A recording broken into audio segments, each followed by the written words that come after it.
જે આપણી હેલ્થ માટે ખૂબ ઉપયોગી છે। આપણે સૌપ્રથમ તેમાં આપણે વરિયાળી લઈશું, જે લખનવી વરિયાળી આવે છે એ લઈશું। તેમાં કાળા મરી, ખસખસ, આ છે રોઝ પેટર્નનો પાવડર છે એ મેં લીધો છે 1 ચમચી।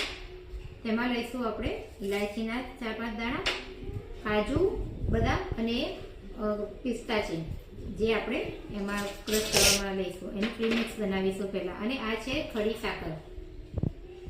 આપણે આમાં કોઈ સાકરનો કે એવું ખાંડનો કે એનો કોઈ યુઝ કરતા નથી।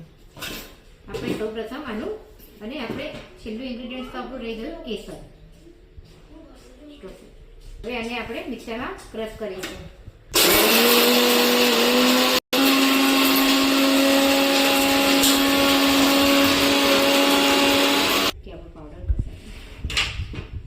ઠંડાઈ પાવડર તૈયાર છે।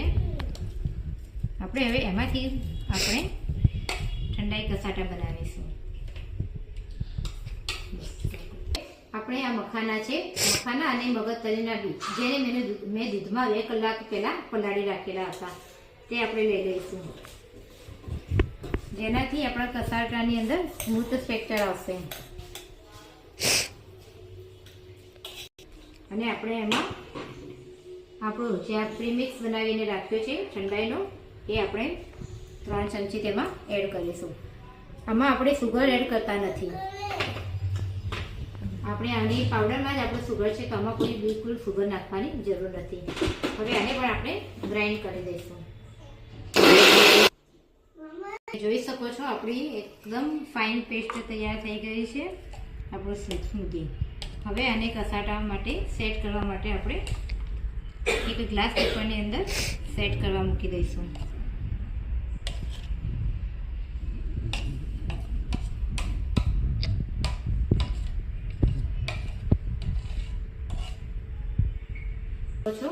આપણો ઠંડાઈ કસાટા એકદમ સેટ થઈને રેડી છે। આપણે તેને અનમોલ્ડ કરીશું અને એના કસાટા શેપમાં પીસીસ કરીશું અને સર્વિંગ માટે। તમે જોઈ શકો છો આપણો ઠંડાઈ કસાટા એકદમ રેડી છે, જેને મેં સર્વ કર્યો છે આપના માટે।